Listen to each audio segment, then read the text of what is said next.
Marc, thank you so much for joining us at the Australian PGA Championship, and can I begin by saying congratulations on your Greg Norman Medal award last night. Thanks, yeah. Great to be back. It's an honour to be named the Greg Norman medalist for this year. It was when I wasn't originally coming back, but that was probably a little bit of a factor in the decision, and obviously it's great to be back on the Gold Coast, and hopefully we can have a great week, which I'm sure we will, and try and create a few more good memories here. Excellent. You played the Pro-Am today. How's the course looking? The course is great. I think this is it's going to be the 4th time I've played it at Royal Pines. It just seems to be getting better and better every year. The grasses are really coming in, and the greens are pretty receptive this year, which is good. The course is in the best condition I've seen it, and it's setting up for a really good week for the whole field. Excellent. Questions from the floor, please. Bruce. Marc, I mean, it's clear to everybody you've just had an outstanding 2017. How would you assess it in your own words? Yeah. Outstanding. Yeah, I guess that's one good way to put it. It was successful. I don't know. It was just satisfying, I guess. Probably the best word would be satisfying. I feel like I've been playing well for a few years now, and just haven't, getting close more frequently, but not winning. So to get a couple of wins on the board this year was just really satisfying. I've known I've been a good player for a long time, but just haven't been able to get on a really good run and put stretches of good tournaments together. And this year I did that, which was really pleasing. On the golf course it was an awesome year.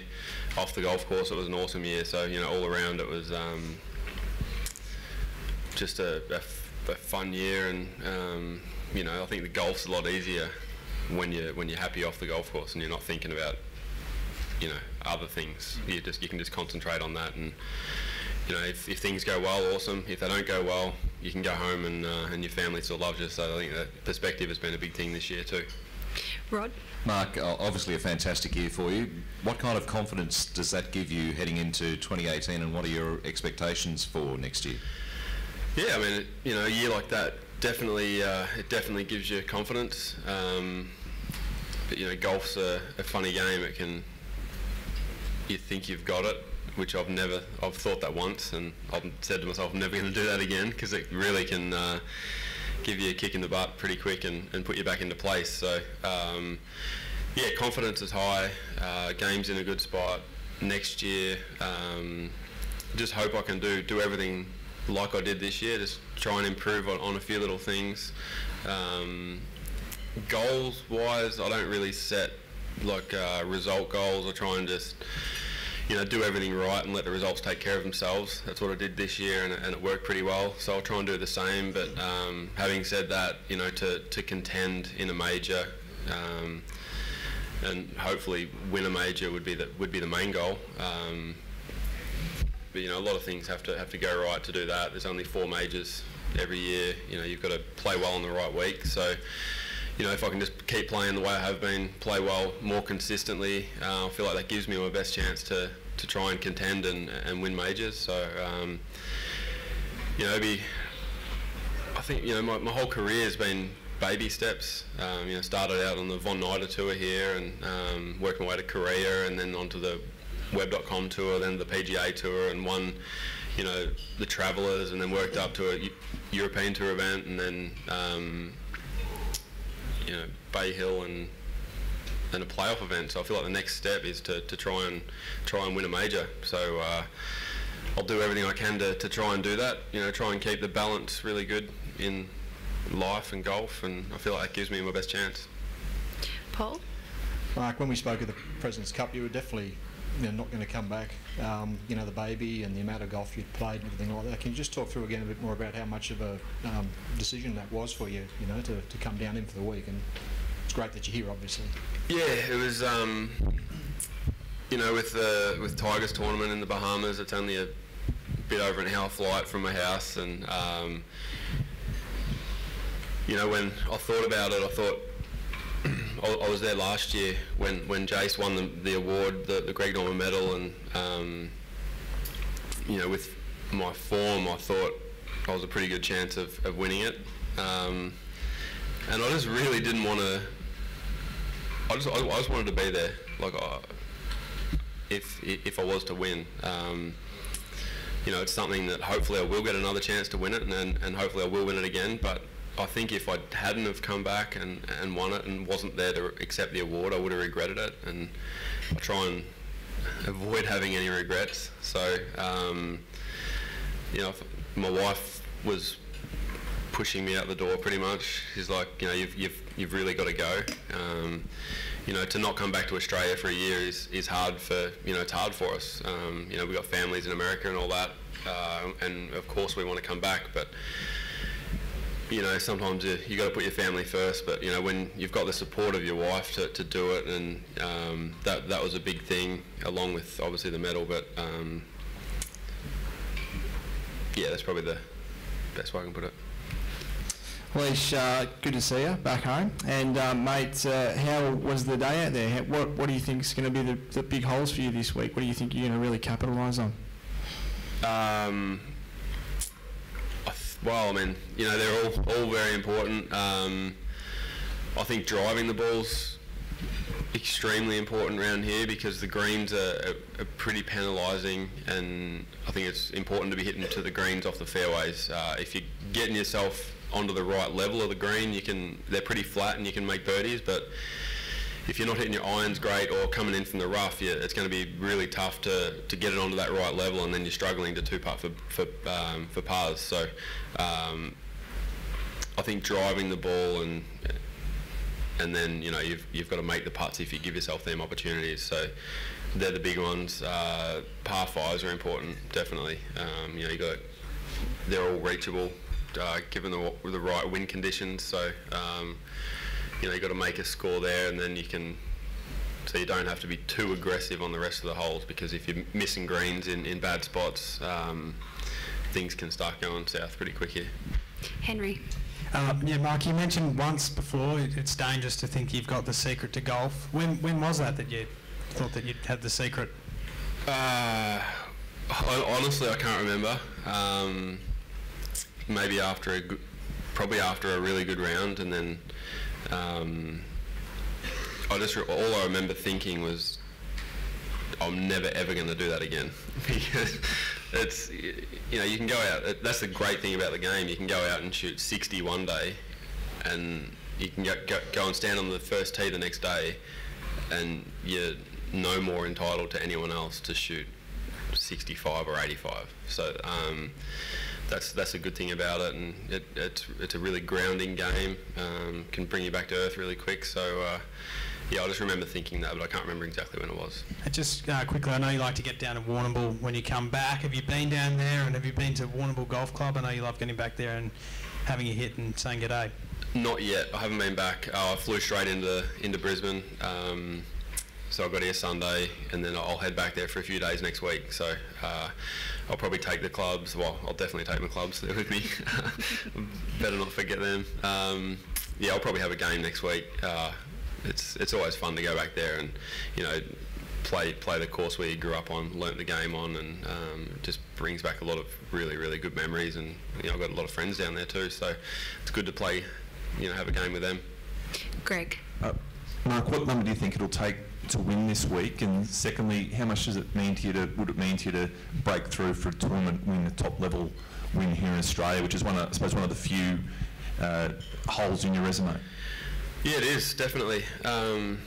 Certainly, yeah, that was another reason why I wanted to come down and play, to, you know, try and tick this tournament off the box, I guess. You know, you grow up and these are the tournaments that you watch as a kid, and you know, you see your idols playing them and winning them, and you know, you want to win them. You know, I'm no different. You know, I've seen my friends win them now, and I would love to hoist the Kirkwood Cup up on Sunday, but you know, you got to play really good golf and just hope that someone else doesn't play better than you. As far as the score goes, it's really hard around here because you can, you know, the wind and this year the conditions are perfect. They're really lush, so the fairways aren't running as far. So it's probably going to play a bit longer. I'm not sure if that's going to make it easier or harder. Greens are a little more receptive. It's hard to say really. I think you would probably have to get to double figures under par, but how far under, I don't know. Yeah, just, you know, depends how everyone plays and what the weather does. Jim? Mark, you mentioned that there's only 4 majors a year, but now there's only 2 big Australian tournaments a year, plus the rest. Have you got any theories yourself on how to perhaps get a couple of other big events on the Australian calendar, and I guess that plays to the disappointment that the Australian Masters has disappeared? Yeah, it is definitely disappointing. You know, the courses on the Melbourne Sandbelt are some of the best in the world, and you know, it's disappointing that they're not there. But you know, I'm not familiar with all the business side of, you know, golf. I don't know enough about it, and to really make a intelligent comment, I would say. I would love to be able to help, but yeah, I don't know how I would do that. It's a hard one for me to get into, really. I'm not too sure what you know. Leave that to the businessmen, I guess, that are looking after the tour. Adam? And Mark, with the wins you've had this year, can you talk us through what a Marc Leishman celebration night is after that? Are we talking beers and pizza or a big barbecue, or what's the go? Yeah, that was another thing that was pleasing about winning this year. Was after I won the Travellers in 2012, I went straight to the next tournament, and I didn't really celebrate it properly. And I made sure I celebrated these ones properly. Get all my friends around to my place. Cook a heap of steaks on the barbie, drink some beer out of the trophy. It's just, you know, do stuff that normal people do to party. I'm no different to anyone else. Imported VB, was it? What? No, it was actually Leishman Lager. Yeah. So it was. It fits 7 cans of Leishman Lager in it. The BMW trophy. Just FYI. Yeah, it was just fun, you know, pass the trophy around and eat some good steaks, drink some nice beer, and tell a few stories. Just that, you know, same thing. Janae. Mark, obviously you've said that you've taken baby steps to get to where you are now. What do you think has been the biggest breakthrough, the mental self-belief or the maturation within your game itself? And what do you see as the critical ingredient in going forward, the continued belief or further development of your game? I think it's a combination of both. I felt like the years where I didn't win, or really my whole career, I haven't felt like until, you know, this year in particular, I felt like I haven't driven it well enough to contend regularly enough to, you know, to win tournaments. And that was a massive step for me this year, to drive the ball well, and I did drive the ball really well.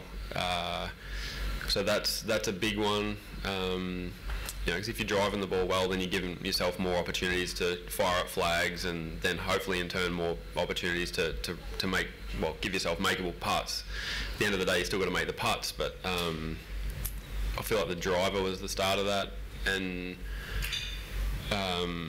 you know, with everything that happened with Audrey, with her health, I feel like that was, you know, as hard as that was to go through, I feel like I came out of that a stronger person. You know, we both, a lot of good has come from that, and I think that's made us, you know, we've started a foundation and helped a lot of families, and you know, that makes you feel good to be able to help people, and I feel like it's just, that, you know, it makes you happy, and you know, when you're happy, it's easier to play good golf. So yeah, I think the perspective thing is big. You know, realising that golf's just golf. It's not, it's not life or death. We've been through that, and that's not fun. So at the end of the day, if you've got a chance to win a tournament, like for instance, a few weeks ago in Korea, it was probably a 1 in 10 shot I had in regulation on the 18th. I had I think it was 260 yards into a strong wind over water, and I'm like, well, I'm not going to win laying up, so I'm going to go for it. And it was probably a 9 out of 10 chance I was going to hit in the water, but I wanted that. I didn't want to go to bed at night thinking, geez, what if I did go for it? Wonder what would have happened. I never want to do that. So, like I said before, I never want to have any regrets, and I would rather go down swinging and hitting it in the water than not knowing that they gave my all. So I feel like the mental side of it has become a lot better since since we went through that situation with Audrey. But it's a combination of both. I think I've got to keep developing as a golfer and as a person, and that's going to help me in the majors as well. The more chances I get myself into contention, the better more chance I'll be of winning one. Brent? This might elicit a bit of a similar response, but Adam was just in here talking about juggling a family and a young family and practice and playing golf. You seem to have all that down pat. Like, how long did it take you to work that out and get the balance right? Yeah, it took a fair while, I guess. We had our oldest son in start of 2012, so he's nearly 6. I guess I'm lucky in the respect that I don't generally do a whole lot of practice on my weeks off, so it makes it pretty easy. I like to just get away from it, and then when I get to the tournament, I like to be fresh and want to play golf and get out there and get into it. That's what I've found works for me. That's my recipe. If things aren't going well, of course I'll practice and try and play myself back into form, but I've been lucky this year that I've been playing well and haven't had to really juggle it too much. On tournament weeks, when Audrey and the kids come out, it's she's so good. She knows I've got to do what I've got to do, and I'm lucky I've got her support. But on off weeks, it's pretty much family, all family, which is great. Well, it's a bit of a two-part question. First of all, last night winning the medal, your good friend and coach Dennis got an award as well. He's pretty much been through the journey with you pretty much since the beginning. That would have been pretty special. And the second part, I guess, is great to have Polly and Paul and Maddie and everyone there to celebrate with you last night. Yeah, it was definitely. Dennis, had a great year. We've been together 17 years. It's half my life, so we've become really, really good friends, and he's one of the people that is in. Well, he won his award, and I feel like he was a part of my award as well. You try and surround yourself with really good people, and he's one of the ones that I've been lucky enough to meet over the years and really helped me, along with my mum and dad and Maddie and Neil and everyone that was there last night. So but lucky. I'm just glad everything came together with the hard work we've put in over the half my life with Dennis, and great that he could win that Coach of the Year award. It was, really happy for him. He deserves it. Jim. Mark, it might be top secret, but what are the critical ingredients of Leishman Lager? I think there's Australian hops in them, and it's.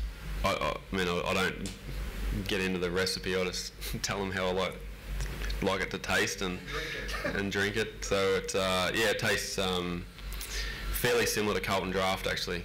It's it's got it's a nice beer. Same colour as Carlton Draft, very similar taste. What sort of percentage are we talking here? A bit higher than I would like. I think it's like 5.3. I'm trying to convince them to get it down a little bit, but it's not happening. So, I don't drink it drink it too often just because it's a little potent. So it's just a brewer in the local area. You just get a sent off and. Yep. So Back Bay Brewing, they make it. It's they're actually building a new facility at the moment, which they're expanding. So hopefully we'll eventually be able to make it a lot bigger. Distribute it into more places and have more people be able to enjoy it. It's become really popular in the Virginia Beach area, so it'd be nice if we can make it a little bigger, around America, and then hopefully eventually to Australia. Yeah. So you've got a part share in the operation? No. It's just they help us out with the foundation. Hopefully, eventually we could possibly do that, but it's just a foundation thing at the moment. I don't get anything out of it myself. Yeah. Jimmy. Leish, you've mentioned the driving improvement a couple of times. You did it on the phone when you announced you were coming home. Is there something you put it down to, the driver change at the start of the year, or something that you and Dennis have worked on particularly, or just a confidence thing? You just know you're driving it better, so you drive the golf ball better? I think it's all of the above. The work I've done over the years with Dennis has been a slow progression of getting better, getting into better positions to be able to not hit the wide ones, which you still do occasionally. But so that the driver is very forgiving, and Callaway did a really good job with the design of it and the look of it. My body's feeling better. I've had some back issues over the last few years, and they're finally, managing them, which is nice. So I think my swing speed has gone up 3 miles an hour from last year, which I guess that's confidence, and just I guess the mindset as well. You just swing it and do the best you can, and then if it goes straight, great. If not, go and find it and hit it again. So it's knowing that, not steering it and not worrying about where it's going to go. I feel like that's how I play my best golf. So just go, do the best you can and go from there. Bruce. Mark, last week Jason Day indicated that if he gets the opportunity to play the Olympics, he'd jump at it, not having had the chance last time, or not having taken the opportunity last time. Just a few moments ago, Adam Scott indicated that his position was essentially the same as it was previously, that I guess he was saying that he doesn't agree with golf in the Olympics. I think when you turned it down because of the Zika thing, what's your stance on it now, do you think? I would love to play the Olympics. Yeah, it's no doubt. If I'm in the team, I'm going. That would be it's actually goosebumps there right now. See that? It would be cool. Anytime you can represent your country, it's great. It's just, I've always been one to put family first, and at the time I can't remember if Audrey was pregnant or we were trying, so it was just not in the best interest of our family to put her health or our baby's health at risk. We've got whether it, who knows what would have happened if I had gone, but probably nothing. But there was that chance, and I wasn't willing to take that chance. So I'd love to go to Tokyo in 3 years' time and represent Australia. Do we have any final questions? Oh, Brent. Can I ask us about the beer again? How does it come about? Is it your local pub or your local brewer? Or what? So the people that run our foundation will help us with our foundation, not run it. They're like, so what are your interests? And Audrey told them what her interests were, and I told them what my interests were, and I think they were, I like gardening and grilling out and beer, and they're like, well, that doesn't give us much to work with, because they like to try and I feel like I'm a pretty personal person, and they want to keep it, have our foundation run the same as our personality, I guess. So they went to a local brewery and they were all over it. They love the idea, and so it's not only a really good beer. It's raising money for families who are going through toxic shock syndrome, sepsis, or acute respiratory distress syndrome, and they've probably, I don't know how many families the money from that would have helped, but it would probably be over 100 families. So it's a pretty cool thing that's happening, and hopefully it can get a lot bigger, and it can benefit our foundation a lot more, and it can benefit Back Bay Brewing a lot more too. Is it available in pubs? So it's so there's because they're only a small facility at the moment. There's I think they make their vats hold 70 kegs. I think it's 70, but so they do that at a time. That many kegs at a time.